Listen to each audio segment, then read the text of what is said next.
got the lovely Ruben Stanislaus with me, who is a racing driver. And if you remember from last year, I first chatted with Ruben at Goodwood Festival of Speed. So it's really great to see you again. I wasn't sure you were coming. Yeah, so. no, I just got the call from Indra, and she said if I'm around, pop down, sign some books, and no, it's nice to be here. Break from the winter break.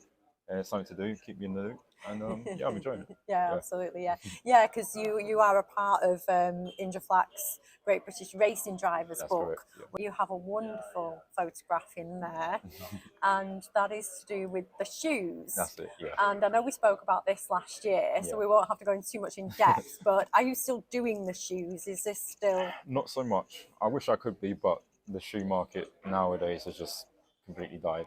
So here and there, when I get a nice shoe in, I will.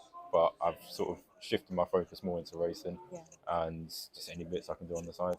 So yeah, it's a bit of a shame, but focus is on racing now. Yeah, it was quite time consuming, but Definitely. at one point that was to help you raise the funds, wasn't it? To fund your racing career. Yeah, I mean, in the grand scheme of things, it's not a massive amount, but it helps for your suit, helmet, gloves, bits here and there, which without that, you're not going to be racing. So yeah, it definitely helps. But yeah, just trying to find a big budget for this year. Yeah, well, that would help, wouldn't it? Yeah. So you completed last year, you finished your racing season last year. Yeah. And how did that go? That went well. I finished as vice champion. Well done. I couldn't do the last race though, because budget. But if I'd done that, then yeah, I definitely would have won the championship. Oh, no. So it's a bit annoying, but for my first season, I'm happy with second. Yeah. So no complaints there at all.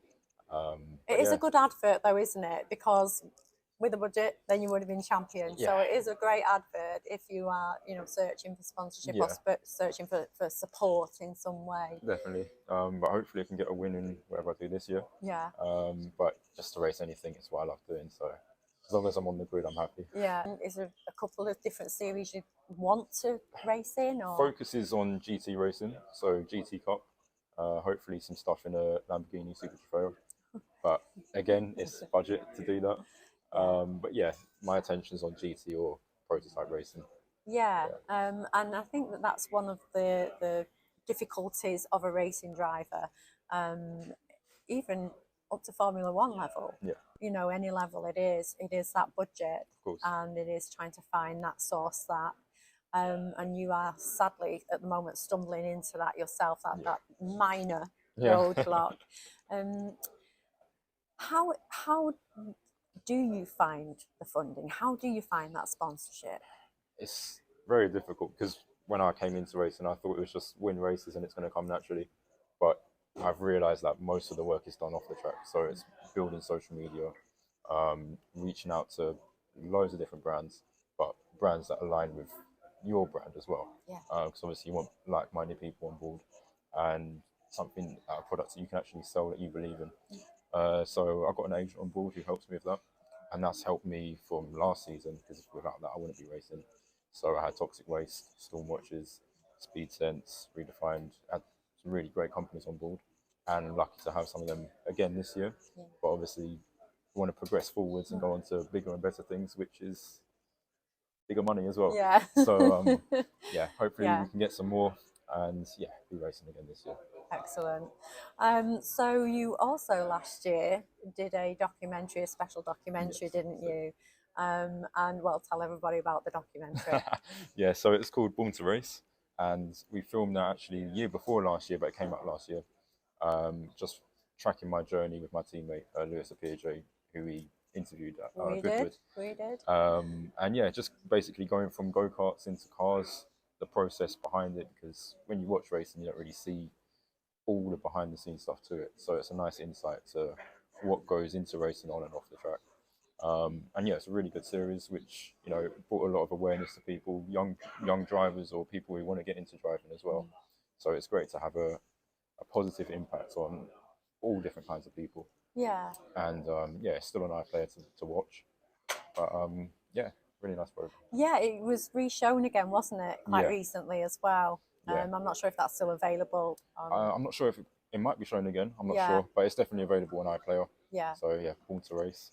Yeah, and not just your old teammate Lewis, another Lewis was part of that documentary. So how was that? It was a very surreal experience to have Lewis Hamilton on there and to interview him for half an hour. And going into, I didn't know what to expect. I mean, he's been my hero from 4 years old. But it's just a very down to earth conversation, as if I knew him for years. And we talked about all different stuff, racing, but mostly off track stuff, just being a better person, what I can do to better myself and people around me. But yeah, it's a very well rounded program. Yeah. And an amazing experience. Yeah.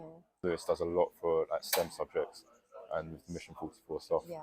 pushing that in schools and just making people more aware of what you need to be in the racing scene, whether it be an engineer or a driver. Yeah. So yeah, it's definitely great to have that educational point Yeah. as well as a racing Yeah, driver. and one thing that I noticed from you last year and also today, I don't know where he's gone, similar to Lewis, your dad is always by your side, and he's always, I'm guessing, looking out for your best interests. And Definitely. how important is that to you to have your dad? Pivotal. I mean, it's all I've known. He's been there every step of the way, and without him, I just wouldn't be where I am today in terms of racing and just as a person. So yeah, I'm very fortunate to have that role model and that figure in my life, which not everybody does have. So yeah, I'm very thankful for that. And I mean, don't always agree on stuff, but for the most part, we do, and we listen to each other. And yeah, it's worked out so far. Yeah. So yeah, it's definitely really important. Yeah, I mean, you're never always going to agree on everything, are you? No. But it's how it's dealt with or how you sort of negotiate. That's it. Yeah. So you've said what you're hoping to do in the short term, but do you still have a long-term goal in mind? Probably hypercar stuff like WEC, World Endurance, GT racing prototypes, just on a World Series. Obviously, I'd love to do F1, but the age I'm at now, you still have to go from Formula 4, 3, 2, then to 1.